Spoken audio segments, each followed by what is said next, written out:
Hey, Dad. Hey, Maggie. Glad to see you dressed up for our podcast today.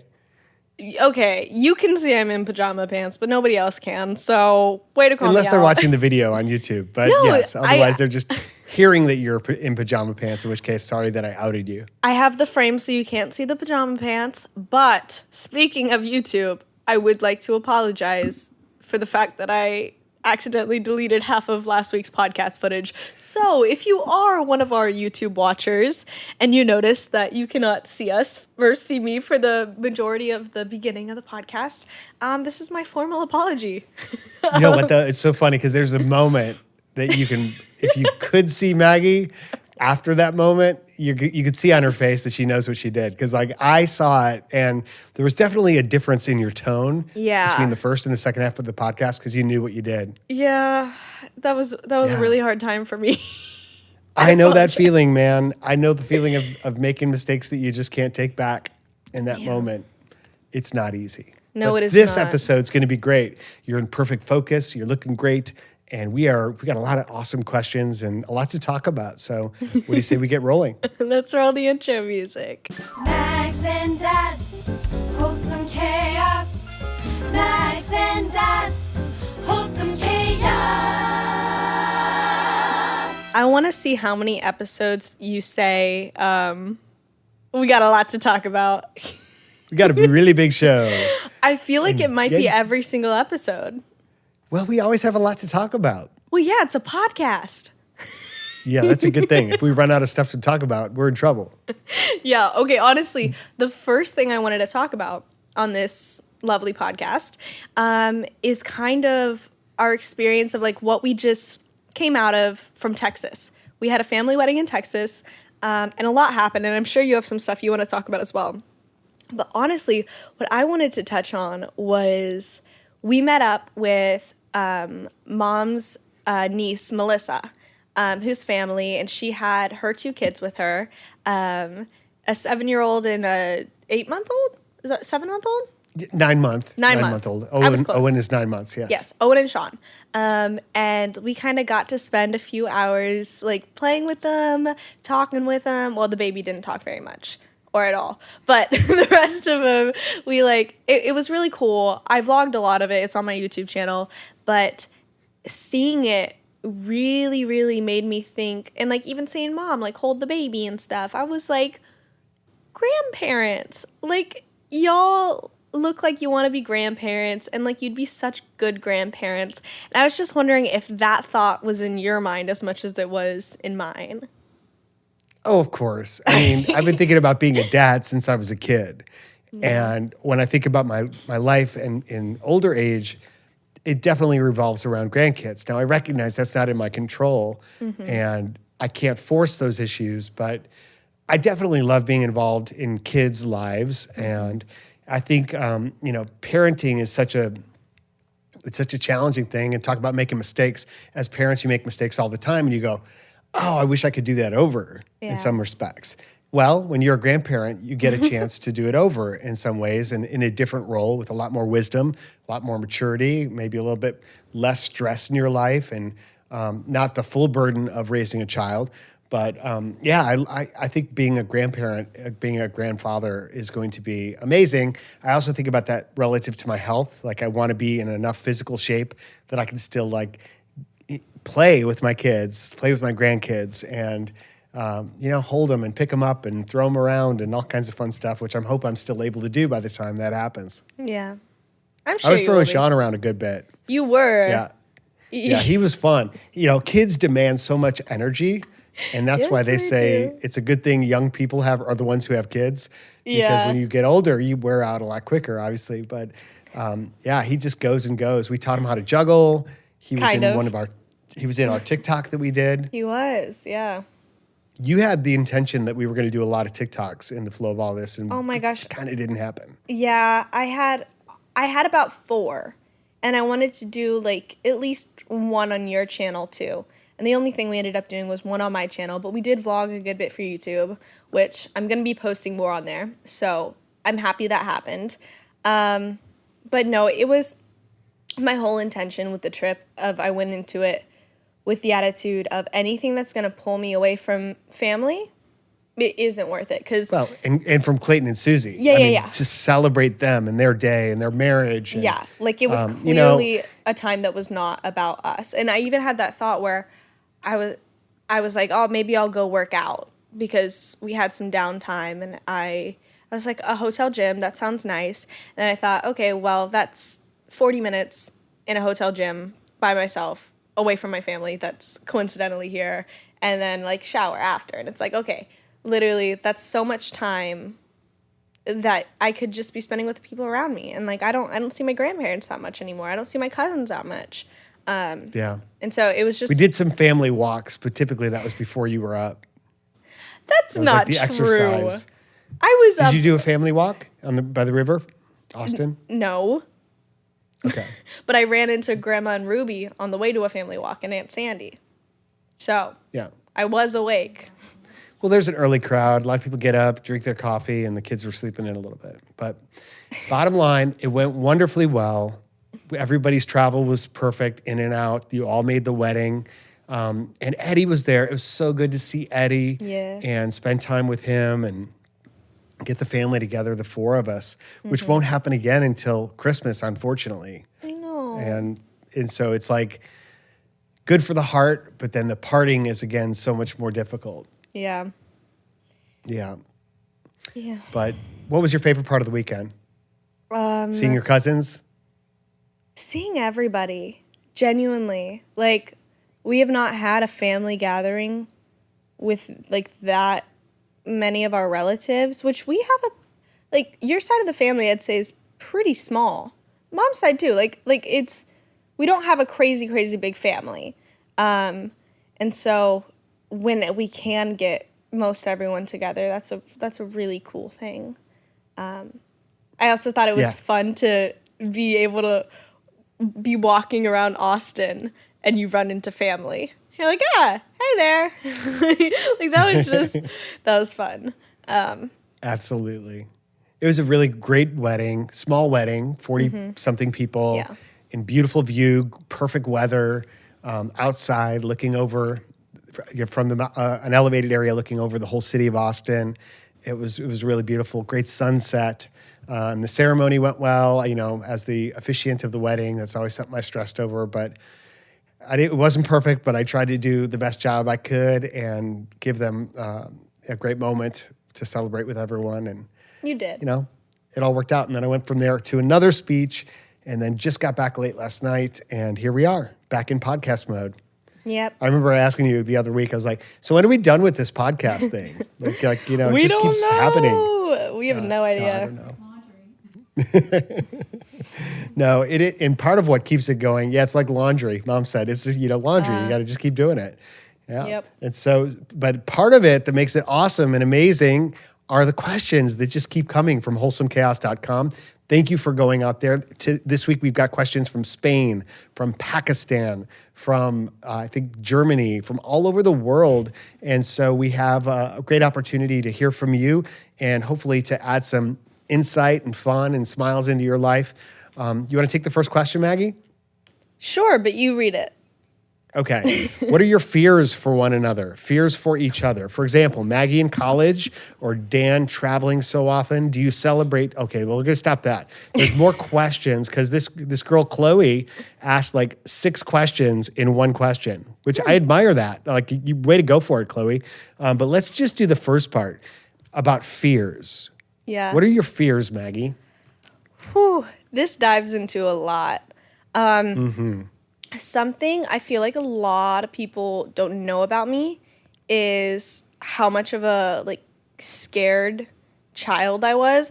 I still get scared a lot. And looking back at it now, I can definitely identify it as like a lot of OCD and stuff like that. But as a kid, I had no idea, and I had a lot of fears. Yes, my dad traveling all the time was really scary to me.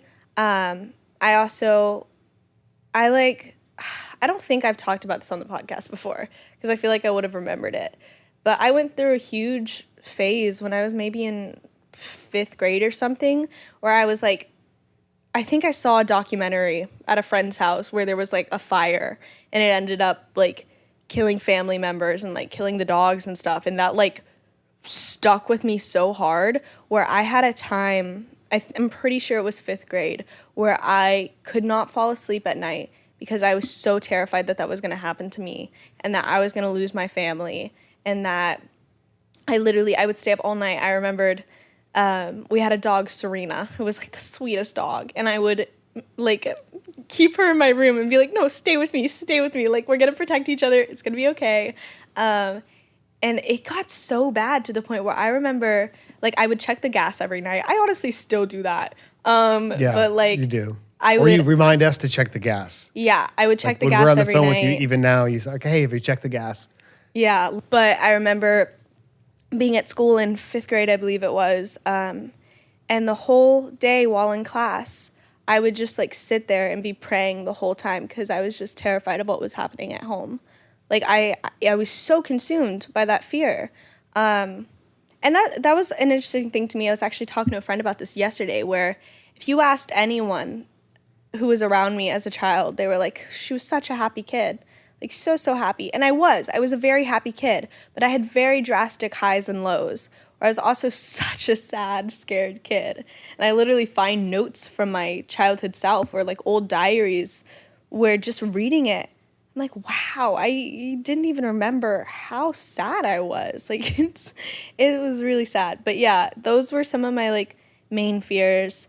I think I used to have dark thoughts too, though. I mean, like really, not like I was doing demonic things, but terrible things happening to me, terrible things happening to the people that I love. I think you play out these scenarios in your life. Part of it is the influences you're exposed to when you see, terrifying things on the news or in movies or whatnot. And you're like, wow, what if that happened to me? What if that happened to my family or to my loved ones? And maybe part of it is good, like because it gives you a sense of appreciation or joy and helps you realize how much you love someone. If you think through like how much you'd miss them or how much you'd hate it if something happened to them. What about now? Do you have, like, the question was about fears for us, for mom and me, or for Eddie now? Do you have any of those? I think it's very similar, where I feel like overall in life, one of my greatest fears has always been losing family, or like family suffering. And so I worry about you guys all the time. I pray about you guys every night. And now it's like, it's y'all's physical health and your mental health, and just Because we're getting so old, you mean? no, We're losing our minds. I mean all of falling you apart. guys, like my parents, my brother, my dogs. I pray for my dogs.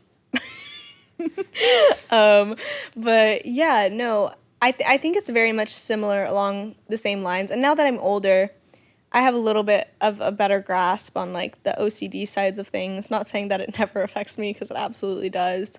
Well, you recognize it, Yeah. I think the whole idea about understanding a quote unquote disorder is just to say, oh wait, there's a category of information around that type of a behavior or those types of symptoms. And you can better understand it and process it and realize it's not terribly unusual. But you transcend it. You don't let it define you or run your life. And for me, I think one of the big aspects of understanding it was understanding the fact of like, oh, I'm not crazy. Like, this is an actual thing. And it was like always how I was wired. Yeah. And so I've now, had some similar things. Yeah. I won't go into them, but yeah, I can relate to that.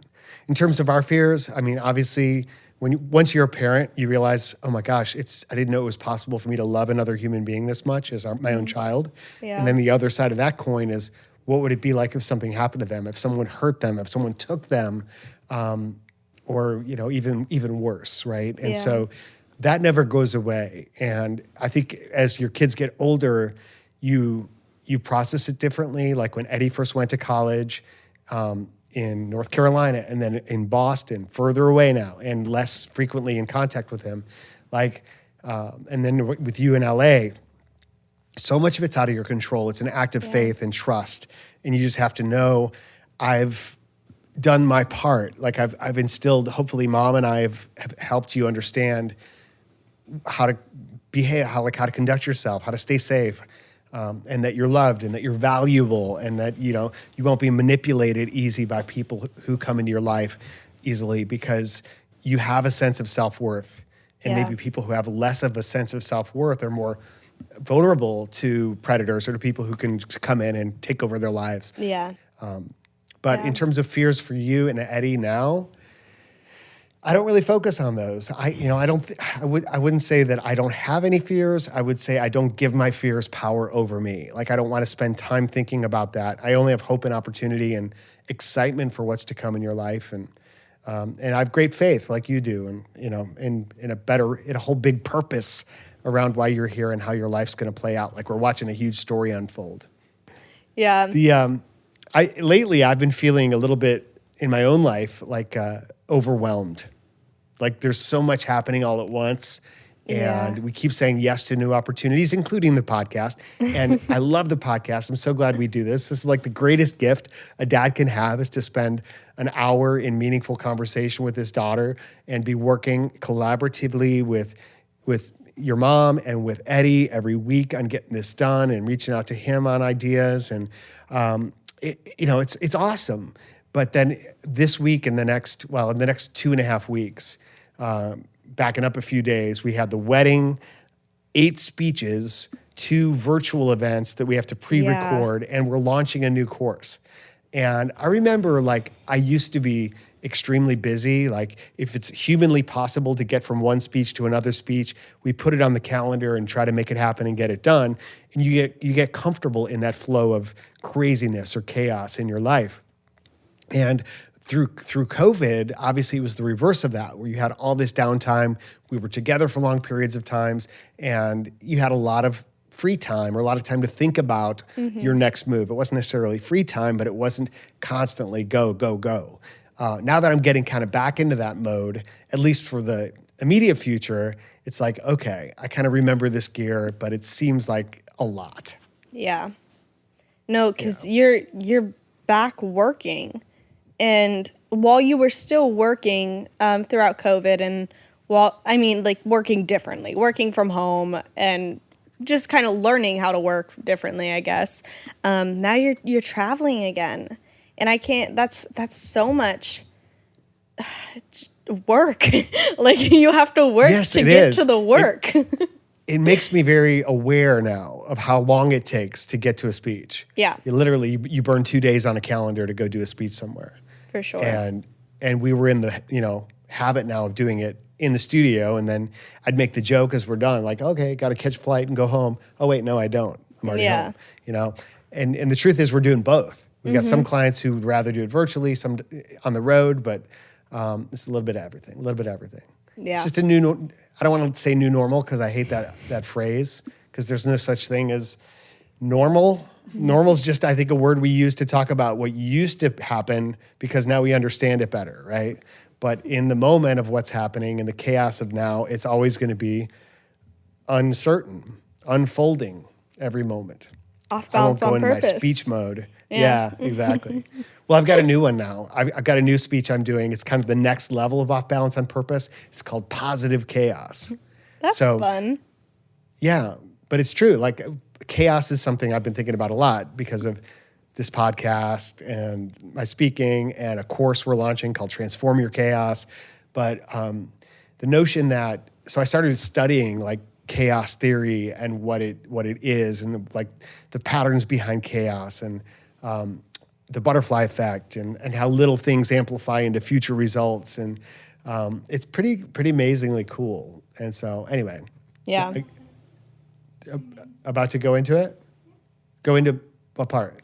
Just tell them that you're doing a live streaming. Yeah, so I'm doing a live streaming on that topic on November 2nd at 2 p.m. So if you're interested in checking that out, we're also going to launch the course that day too. So you'll hear what that's all about, and a special offer for the course launch about what that's about. But it's basically November 2nd, 2 p.m. And even if you don't do the course or anything like that, the first 45 minutes or so of the program is going to be just really valuable content about positive chaos. So if that's something you're into, it's absolutely free. Go to danthurman.com/event, danthurman.com/event, and you can sign up and enjoy that. That'd be really cool if we had attenders from this podcast and from all over the world. That's very cool. So do you want to take another question, Mags? I want to tell you about some stuff first. Okay, you got it. And we can circle back around. Tell me about some stuff. So I can't believe I didn't actually bring this up at the wedding. I guess other stuff was going on. But the day before I left, I got another flat tire while I was driving.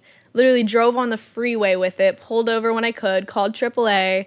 They changed it out for the spare. But y'all, I have been having a good bit of car trouble since I was here. Probably due to the fact that I drove my car across the country. might have a little thing to do with it. But yeah, I've had to buy a new battery since being out here. This is my second flat tire in a few months. So all this to say, I bought a Tesla. No, I'm kidding. I'm kidding.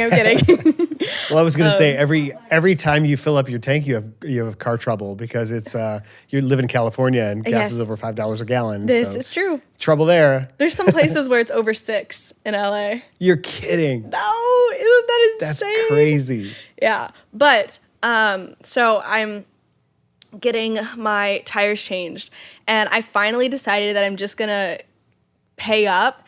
And so like I was talking to them, and they have this thing where it's like the Unbreakable Tire, and it's like premium tires, premium air, like everything in it, and it's $500 a tire, but they have to do all 4.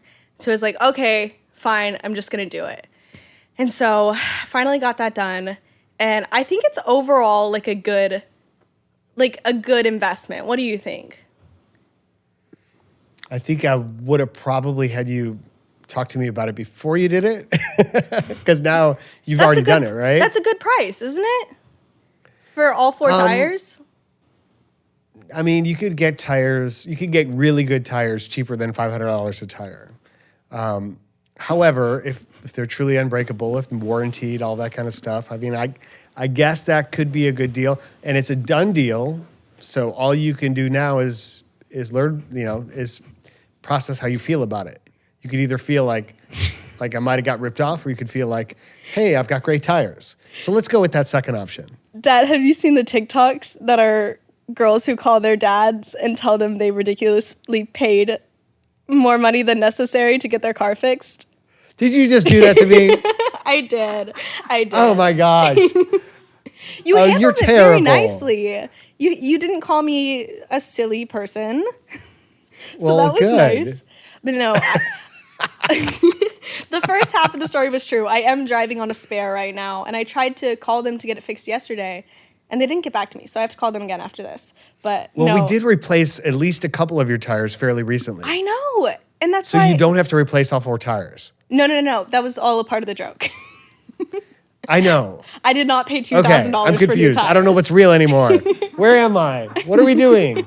Is this thing on?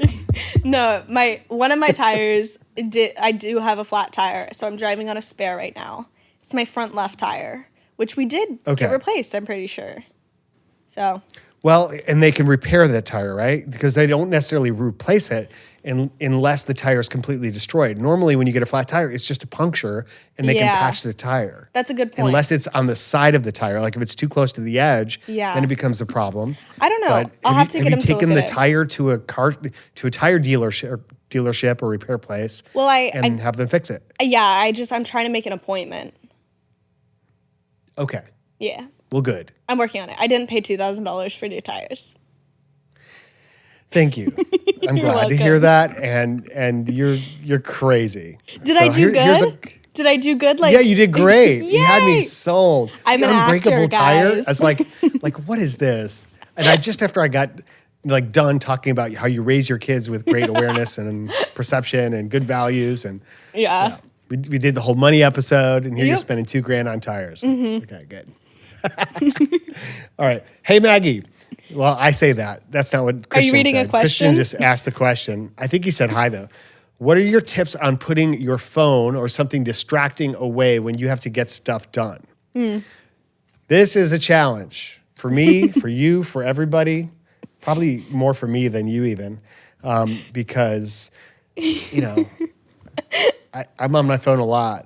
Yeah. You pick up your phone and you just start opening apps randomly and you don't even know why you did it? Literally, I unlock my phone and then TikTok's open. I think it's so funny of how often this happens where we'll just be out in public. This happened when we were at IHOP.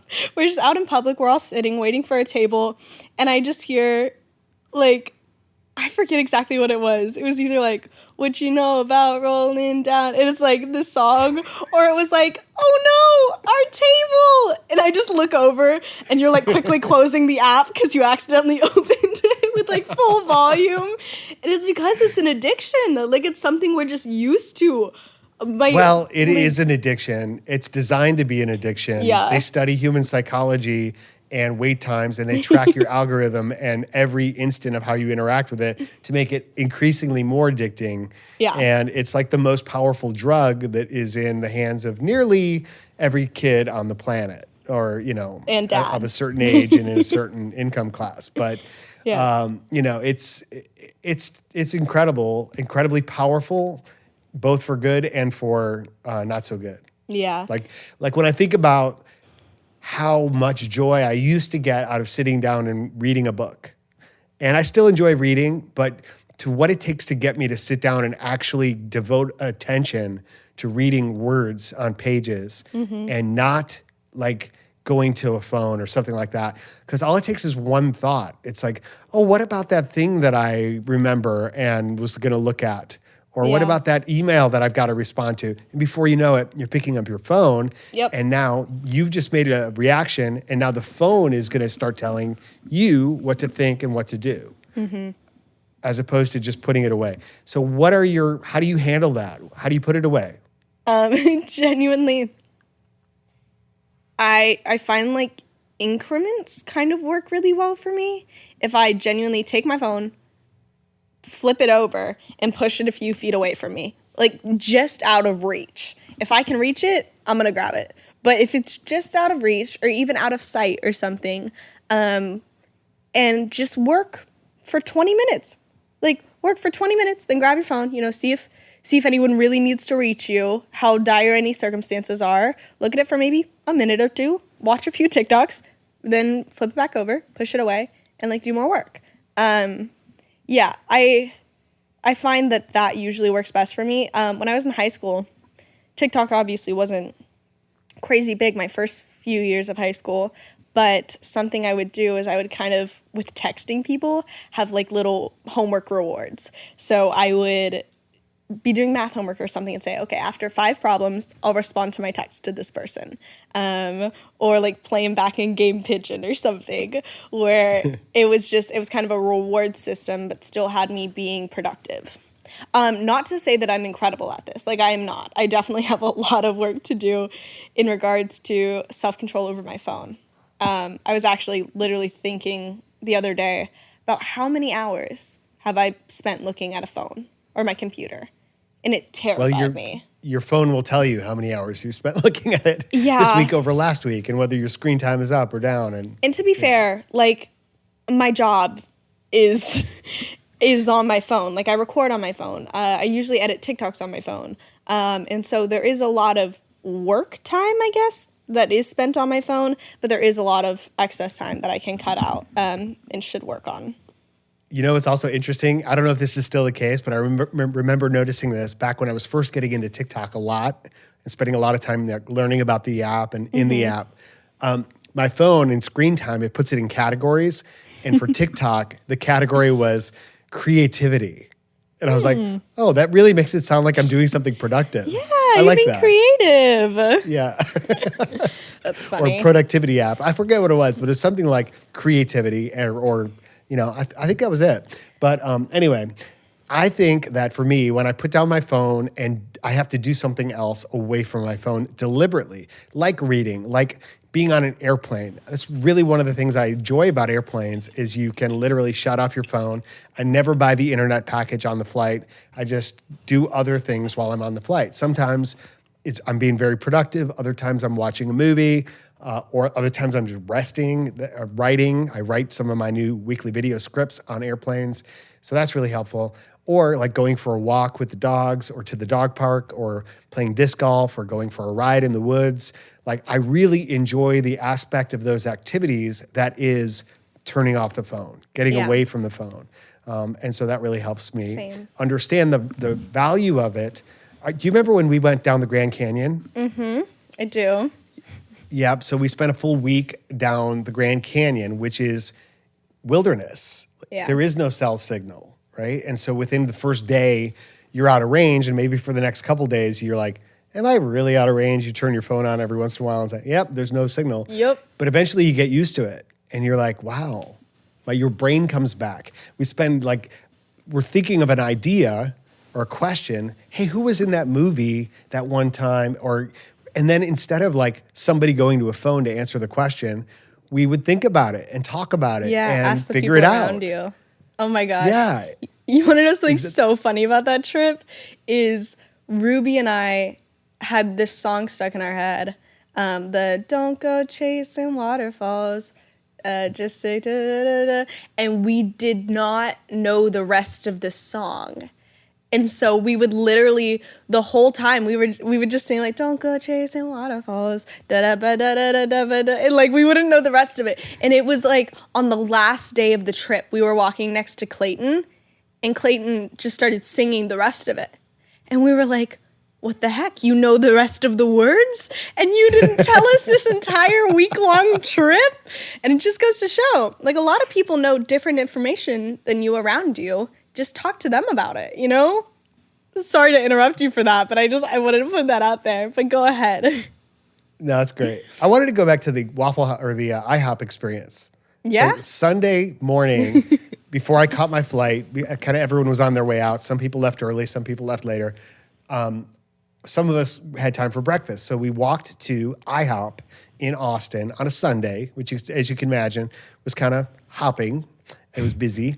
And we walked in, and what was interesting to me after the fact, as I started to think about it, is how my perspective of what was going on in that IHOP changed from beginning to end.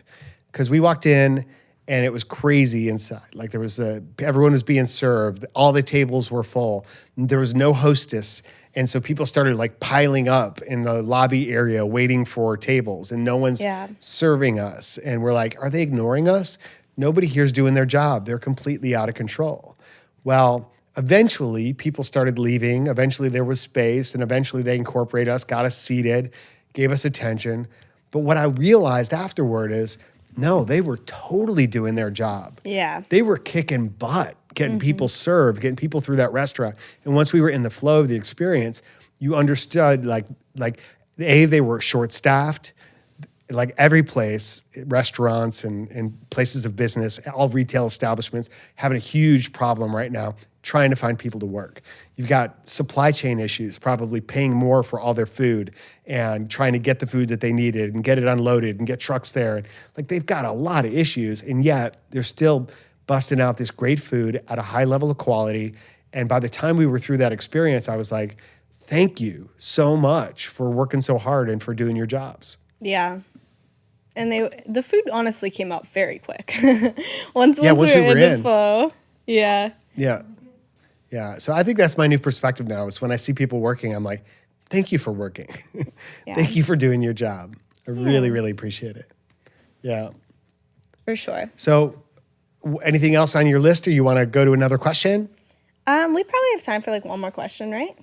Okay, let's see. I'm going to let you answer this one. Hi, I'm from Spain. My name is Valentina. I love your podcast. You are my go-to people when I'm feeling down. I find it hard having to wait until the next week for a new episode. I was wondering if you have a favorite podcast that you would recommend, one that matches your vibe and makes you happy and motivated. So I guess she's asking, like when she's done with our podcast, who else can she listen to that would give her a similar good feeling? Thank you for answering, and I wish you the best, Valentina. That's a really good question. There are none, Valentina. This is the only one that can give you this good feeling. Don't listen to any other podcasts basically listen to the ever. old ones. Go back to the archives and just keep listening to the old ones, because trust me, you'll get more out of them the second time you hear them. Yeah, just keep them on loop every single day. No, I listen to a lot of podcasts. Not many like ours though. I really do feel like ours is pretty unique in the dynamic of. It's for like everyone, you know, it's wholesome. we try and keep it appropriate while still being like fun and real. I listen to a lot of crime podcasts, but again, that's not the question. I'm trying to think. People who make you laugh? Yeah, I don't know. I don't have any podcasts I listen to that are like ours. I listen to Sadie Robertson sometimes, it's just fun, but again, it's like a lot more faith. I listen to Unfiltered. Honestly, I love going on like the podcast list and just trying new podcasts and seeing what you think of an episode. You know what I mean? It's kind of like trying out a new TV show, but you can do it while driving or something, so it's fun. Whenever you have that thought about how much you love this show, like recommend it to somebody else, though. That would be a good idea. And also, I want to recognize that in this audience, we have not just the, young 18 to 20-year-old listeners who are kind of looking at it from Maggie's perspective, but we've got a lot of parents in the audience who are listening to it from my perspective or from your perspective as a parent. And you're also got a lot of both, a lot of families who listen to this show together. We love that. Hopefully this is giving you an opportunity to have meaningful conversations within your home, which you can definitely do. And we have resources on wholesomechaos.com to help you do that even more and even better. So, okay, last question. Hi, I'm Julia from Massachusetts, and I'm a freshman in high school trying out for a basketball team in a few weeks, and I'm a little nervous and get stressed. Got any tips? Well, Julia, congratulations. That's pretty awesome, and way to go for making that decision to try out, to put yourself out there, to take a risk and to try out for the basketball team. I've probably got a few tips in mind for you. Maggie, do you have any thoughts or suggestions to start off with? You go for it, Mr. Motivational Speaker. Okay, awesome. Well, I would say do all you can to plan and prepare, think it through, imagine it, picture it, kind of visualize what that practice is going to look like, and do some work, get ready.